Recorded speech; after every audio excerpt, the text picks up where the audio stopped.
욥기 22장 1절에서 마지막 30절까지 말씀입니다. 오늘 본문의 욥기 22장부터 26장까지는 욥과 그의 친구들의 세 번째 논쟁이 다루어지고 있습니다. 욥의 처지에 대한 슬픔과 탄식에서 시작된 친구들의 대화는 처음에는 위로와 공감에서 출발하는 것 같았지만 그들의 발언은 점점 정죄의 분위기로 바뀌어져 갑니다.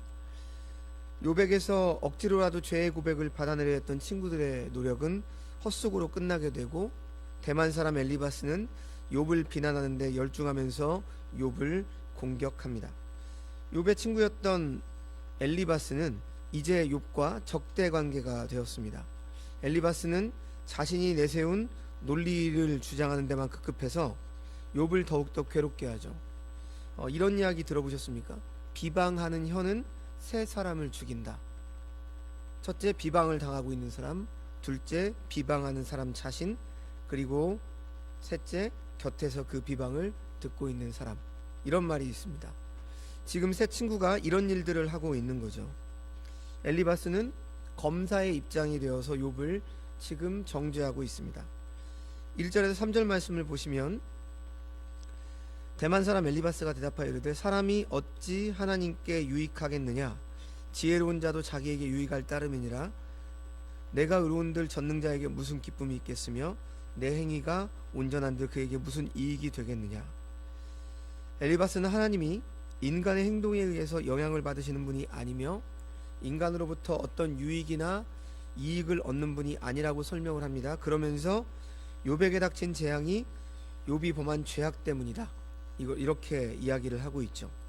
특히 3절에 하나님은 너무나 초월적인 분이셔서 욥의 의로움에는 관심이 없다, 이렇게 말을 하고 있습니다.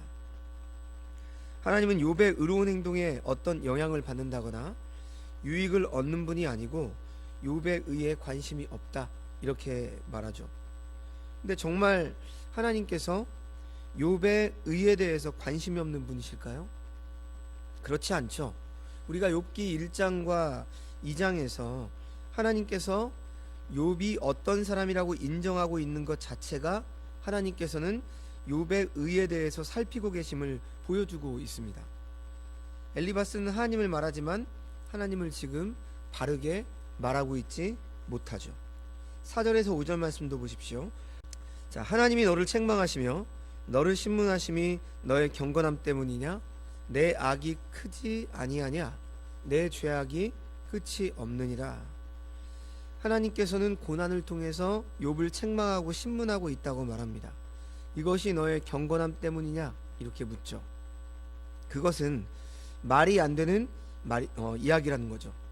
죄악이 크기 때문에 이런 고난이 임한 것이지, 하나님을 경외하는 사람에게 하나님께서 왜 고난을 주고 응답도 하지 않고 그러느냐, 이런 말입니다. 한쪽으로만 생각하니까 이런 주장을 하고 있는 거죠. 근데 사실은 욥이 고난을 당하고 있는 것은 욥이 경건하기 때문이라는 말이 틀린 말이 아닙니다. 욥기 1장 8절과 2장 3절을 보면 반복되는 하나님의 말씀이 있죠. 여호와께서 사탄에게 이르시되 내가 내 종 욥을 주의하여 보았느냐? 그와 같이 온전하고 정직하여 하나님을 경외하며 악에서 떠난 자는 세상에 없느니라. 하나님은 두 번이나 사탄에게 이렇게 말씀하고 있습니다. 엘리바스는 이것을 알지 못하죠. 하늘에서 벌어지는 일이니까요. 욥은 하나님 앞에서 경건한 삶을 살았기 때문에 이런 고난을 받고 있었던 거죠. 그래서 6절에서 9절은 이제 엘리바스가 욥의 죄를 구체적으로 나열하면서 이것이 욥이 당한 재앙의 원인이다, 이렇게 말합니다. 까닭없이 형제를 볼모로 잡으며 헐벗은 자의 의복을 벗긴 죄, 또 목마른 자에게 물을 마시기에 하지 아니한 죄, 그러니까 궁핍한 자의 필요를 채워주지 않은 죄, 또 권세 있는 자는 토지를 얻고 존귀한 자는 거기 사는구나, 권력으로 이익과 편리를 취한 죄, 또 과부와 고아를 돌보지 않은 죄, 이러한 죄 등으로 욥의 죄를 나열하고 있죠. 그리고 그 결과로 욥이 불행을 겪고 있는 것이다, 이렇게 판단을 합니다. 엘리바스는 앞에서는 이런 죄목을 말하지 않다가 이제 말을 하고 있죠. 그렇다면 이것은 누구의 주장을 따른 걸까요? 20장 19절에 욥기 소발이 지금 욥이 가난한 자를 학대했고 남의 집을 빼앗았다 이렇게 말했습니다. 그러니까 이러한 지금 근거 없는 주장을 엘리바스가 따르고 있는 거죠. 하지만 이건 사실이 아니죠. 막연한 추측이고 근거가 없는 비방입니다. 그리고 10절과 11절에 그러므로 라는 말로 시작해서 올무 있는 것이고 두려움이 갑자기 엄습했다 이렇게 말하죠. 하나님의 심판이 임한 것이다 이렇게 말하고 있는 겁니다. 그러나 여러분 이제 뒤에 보시겠지만 욥기 29장 12절에서 17절 말씀을 보면 실제로 욥은 가난한 사람의 친구였습니다. 그런데도 엘리바스는 소발의 말이라고 확인도 하지 않고 그것이 사실인 것처럼 스스로 생각하고 욥을 반박하고 있습니다. 욥이 이런 죄를 범한 것을 실제로 본 것도 아닙니다. 엘리바스는 자신이 옳다는 것을 증명하기 위해서 실제로 있지도 않은 죄들을 열거하고 있다는 사실이죠. 엘리바스의 말은 근거가 없는 말입니다. 하나님에 대해서 여러 가지 이야기를 하면서 이런 말을 하는데 이것은 하나님을 말하면서 욕되게 하는 것이죠. 근거 없는 말을 하면서 하나님을 말하고 있기 때문이에요. 거짓 증언을 하고 있는 겁니다. 그래서 사절을 뒤집어서 말할 수 있죠. 지금 엘리바스는 경건하지 못한 행동을 본인이 하고 있는 겁니다. 그런데 그렇다고 하나님께서 지금 엘리바스를 바로 심판하시나요? 엘리바스의 죄에 대해서? 우리는 이런 것들을 생각해 봐야 되는 거죠. 성도 여러분, 우리가 지금 엘리바스와 같은 이런 길로 빠지지 않도록 조심해야 합니다. 우리는 우리 자신의 주장이 옳다는 것을 말하기 위해서 때때로 있지도 않는 이야기를 있는 것처럼 사실도 아닌 것을 사실인 것처럼 말하는 경향이 있습니다. 경험 안 해보셨습니까? 여러분들은 너무 정직하셔서 그러실지 모르겠는데 저는 어릴 때 뭐 이제 막 친구들이 집단으로 놀리거나 그러면 그런 거 있잖아요. 그냥 우스갯소리인데 너희 집에 이런 거 없지? 뭐 있다니까 그리고 막 만들죠. 내가 이런 거 했어. 내가 이런 거 했었어. 막 허풍 그런 걸 어릴 때 하지 않습니까? 지지 않으려고. 그것도 좀 비슷한 케이스가 될 수 있죠. 자신의 주장이 옳다는 것을 말하기 위해서 있지도 않는 것을 있는 것처럼 말하고 사실이 아닌 것을 사실인 것처럼 말하는 거죠. 너 그거 봤어? 안 봤는데 봤다고 말하죠. 그래서 이것이 잘못되어지면 상대방을 공경에 빠뜨리는 그런 일을 하게 되는 거죠. 엘리바스가 가고 있는 길이 지금 이런 길입니다. 옳고 그름을 자신의 편견에 따르지 않고 바르게 말할 줄 아는 것이 참된 지혜임을 기억해야 합니다. 하나님을 말하면서 거짓을 말하는 짓을 해서는 안 되는 것이죠. 그래서 엘리바스는 이제 편견까지 갖게 돼요. 욥의 말을 오해까지 합니다. 욥의 말을 제대로 듣지 않고 있는 거죠. 자신의 생각이 틀 속에서만 욥의 말을 받아들이고 있습니다. 그러다 보니까 욥이 하나님에 대해서 한 말을 오해합니다. 12절에서 14절 말씀, 하나님은 높은 하늘에 계시지 아니하냐? 보라, 우두머리의 별이 얼마나 높은가. 그러나 내 말은 하나님이 무엇을 아시며 흑암 중에서 어찌 심판할 수 있으랴? 빽빽한 구름이 그를 가린 듯 그가 보지 못하시고 둥근 하늘을 거니실 뿐이라 하는구나. 하나님은 높은 하늘에 계셔서 이 땅의 상황을 잘 모르시고 빽빽한 구름으로 가려져 하나님은 하늘에 계실 뿐 지상의 상황과는 동떨어져 있다라고 생각하는 것이 욥의 잘못된 하나님에 대한 생각이라고 지적을 하고 있습니다. 그런데 이것은 계속해서 제가 말하고 있는 것처럼 엘리바스의 생각이지 욥은 실제로 욥기 7장 17절에서 20절 말씀에서 어떻게 자신의 고난 가운데 하나님이 어떤 분이신지 고백했는지 기억하십니까? 침을 삼킬 동안에도 나를 놓고 계시지 않고 감찰하신다 이렇게 고백을 했습니다. 그래서 욥은 제발 하나님 저에게 관심을 꺼주십시오 이렇게까지 고백을 했던 자입니다. 그것이 자신에게 고통을 준다고 말했죠. 욥은 하나님을 세밀히 감찰하시는 하나님으로 이미 고백하고 있었습니다. 지금 욥에 대해서 편견을 갖게 되니까 욥이 하는 말도 제대로 이해하지 못하고 자기식으로 생각을 하고 말하는 거죠. 그러면서 욥이 잘못된 말을 했다고 공격을 합니다. 이 말을 듣는 욥의 입장에선 참으로 기가 막힐 노릇이겠죠. 욥은 그런 의도로 말한 적이 전혀 없기 때문입니다. 욥은 하나님께서 자신의 고난에 대해서 침묵하고 있다고 말한 것이지 하나님이 모른다고 말한 것이 아닙니다. 편견을 갖게 되면 이렇게 상대방의 말도 제대로 듣지 못하고 곡해해서 듣게 됨을 우리는 알 수 있는 거죠. 엘리바스는 욥을 노아 시대의 죄인들과 같은 위치에 놓고 말합니다. 15절 말씀에 악인이 밟던 옛적 길을 따르려고 하느냐? 그러면서 16절에 그들은 때가 이르기 전에 끊겨버렸고 그들의 터는 강물로 말미암아 함몰되었다. 그리고 17절에 그들은 하나님께 우리를 떠났어 라고 말했다고 합니다. 그러면서 전능자가 우리를 위하여 무엇을 하실 수 있으랴 이렇게 말했다고 하죠. 그들은 하나님의 재앙이 자신들에게 미칠 수 없다고 생각했습니다. 하나님께서 이런 죄인들을 심판하셨다는 것이죠. 그래서 욥 너도 지금 이런 상태다 말하고 있는 겁니다. 성경의 예를 인용하고 있죠. 그리고 18절에서 20절 말씀에 보시면 의인들이 형통함을 누리는 죄인들을 벌하시는 것을 보게 될 것이다 이렇게 말하죠. 악인들은 하나님에 의해서 모든 것을 상실하게 될 것이다. 그러나 합당한 말이 아닙니다. 욥은 하나님 앞에서 그런 죄를 범했기 때문에 지금 고난을 받고 있는 것이 아니죠. 오히려 하나님 앞에서 경건한 삶을 살고 있었기 때문에 고난을 받고 있는 것입니다. 그 경건함을 하나님께서 온 땅에 증명하시기 위해서 성경의 인물의 예를 인용한다고 해서 그것이 적합하다 이렇게 말할 수는 없습니다. 엘리바스는 계속해서 욥을 자신이 생각한 방향으로 몰고 가고 있죠. 엘리바스는 욥이 큰 죄인을 지적하면서 나름대로 해결책을 제시합니다. 자기 마음대로 욥이 받고 있는 고난을 진단하고 마음대로 해결책을 말하죠. 21절을 보시죠. 너는 하나님과 화목하고 평안하라. 그리하면 복이 내게 임하리라. 이 말의 뜻은 뭐죠? 지금 욥이 하나님과 불화의 상태에 있다는 거죠. 그렇기 때문에 욥에게 복이 없다는 것입니다.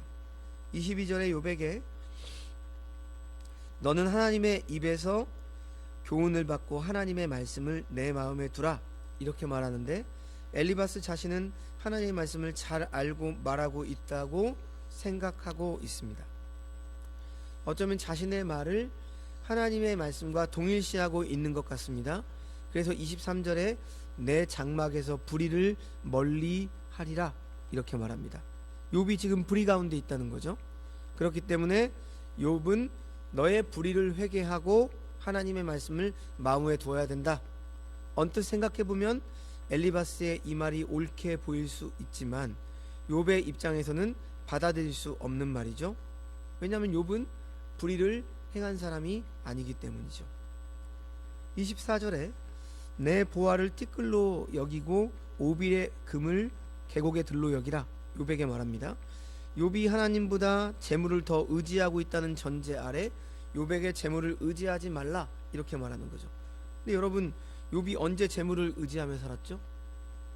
전에 재산이 있을 때에도 욥은 재산을 의지하지 않았을 뿐만 아니라 31장 24절 25절에 보면 이에 대해서 말을 합니다. 그리고 지금은 의지할 재산이 아예 없죠. 지금은 아무것도 없잖아요. 엘리바스의 말은 허점투성입니다. 진실에 근거하고 있지 않기 때문이죠. 25절에 재물을 의지하지 않으면 하나님이 보화가 될 것이라 26절에 하나님께로 얼굴을 들 수 있다.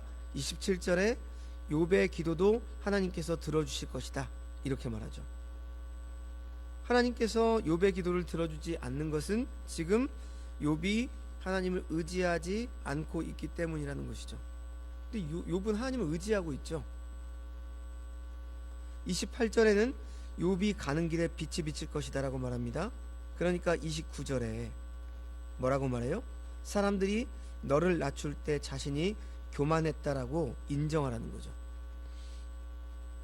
지금 새 친구들이 하는 말을 겸손하게 인정하고 받아들이라, 이렇게 말하고 있습니다.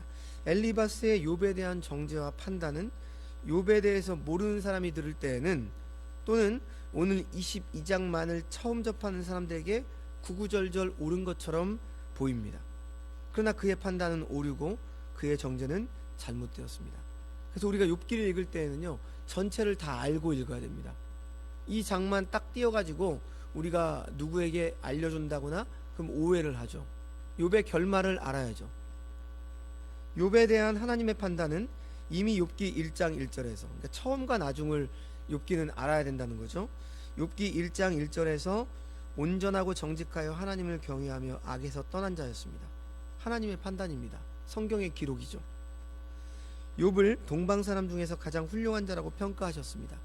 그리고 욥기 마지막 42장에서 하나님은 친구들의 욥에 대한 평가, 그들의 하나님에 대한 인식이 옳지 못하다라고 최종 판단해 주셨습니다.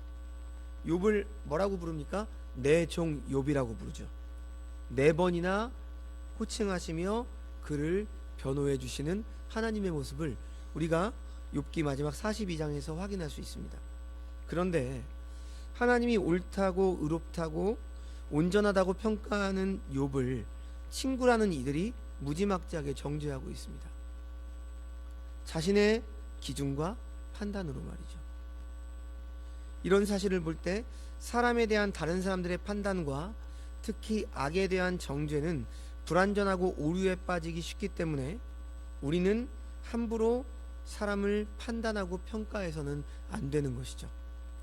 함부로 사람을 정죄해서도 안 되는 것입니다. 알량한 나의 의로움으로 다른 사람을 죄인으로 손쉽게 규정하지도 말아야 하는 것입니다. 오늘 본문에 나타나는 엘리바스의 모습 속에서 우리의 모습은 없는지 살펴보시기 바랍니다. 오늘 본문에서 엘리바스는 겉으로 보이는 외모나 어떤 타이틀, 상황과 사회적 신분을 통해서 자신을 철저히 닫아놓았고 그 안에서 자신의 정의로 타인을 바라보며 정죄하고 심판할 뿐 아니라 저주하기에 이르고 있습니다. 자신의 친구이든 괴로워하는 자이든 오직 자신의 정의의 칼을 사정없이 내려칠 뿐입니다. 이처럼 자신의 정의 앞에 자신을 철저히 가둘 뿐 아니라 그 기준에서 타인을 괴롭히는 삶을 살아갑니다. 하나님의 말씀도 우리가 배워가면서 종합적으로 전체적으로 배워야 되는데 몇 가지 한두 가지만 알고 그것으로 사람을 판단하고 정죄해요. 또 자기 도그마, 자기 교리에 빠져서 남들을 판단합니다. 우리는 어떻습니까? 혹시 겉으로 보이는 외모와 어떤 타이틀, 그 사람의 상황과 사회적 신분으로 왜곡된 시선으로 남을 정죄하거나 판단하지는 않으셨습니까? 저 사람은 분명히 신앙적으로도 잘 살지도 못했고 또 하나님 앞에 죄를 지고 살고 있기 때문에 저렇게 지금 직장도 변변이 없고 어렵게 살아가고 자녀들도 잘 안 풀리고 이렇게 사는 거야. 이렇게 어느 순간 우리는 그렇게 사람을 평가하지 않아요? 교회 안에서조차 어떤 다른 사람의 어떤 안 되는 모습을 보면서 저 사람의 원인은 이럴 거야, 이렇게 생각을 하는 거죠. 위로할 일을 가슴 아프게 하고 힘들고 지쳐있는 이들에게 짐을 더하지는 않았습니까? 오늘 우리에게 욥과 같이 다가오는 이가 있습니까? 인생의 실패로 괴로워하고 슬피 우는 이들을 우리는 위로해야 합니다. 그것이 우리에게 주신 사명입니다. 그 사람의 과거를 비웃는 것이 아니라 주님의 긍휼한 마음으로 따뜻하게 대하시기 바랍니다. 혹시 우리 가운데 욥과 같은 고난과 슬픔에 젖어 있는 이가 있습니까? 아무도 내 마음을 그래서 이해하지 못하고 모든 이가 손가락질할 때 생각하십시오. 기억하십시오. 주님께서 십자가에서 조롱당하심을 기억하시기 바랍니다. 세상이 이해 못하고 조롱하여도 신실하신 주님 약속만 붙드시며 살아가십시오. 욥의 고통과 고난의 현장 가운데 주님은 언제나 항상 함께 하셨고 그 주님께서는 우리와 늘 동행하신다는 약속을 붙잡는 오늘 이 시간이 되시기를 주님의 이름으로 축원합니다. 기도하겠습니다. 하나님 아버지, 욥의 친구 엘리바스는 자신에게서 만들어낸 정의를 기준으로 고난받는 욥의 마음을 날카로운 칼로 내리쳤습니다. 오늘을 사는 우리 역시 이처럼 자신의 정의의 칼로, 자신의 교리로 그 누군가를 잔인하게 내리치지는 않고 있습니까?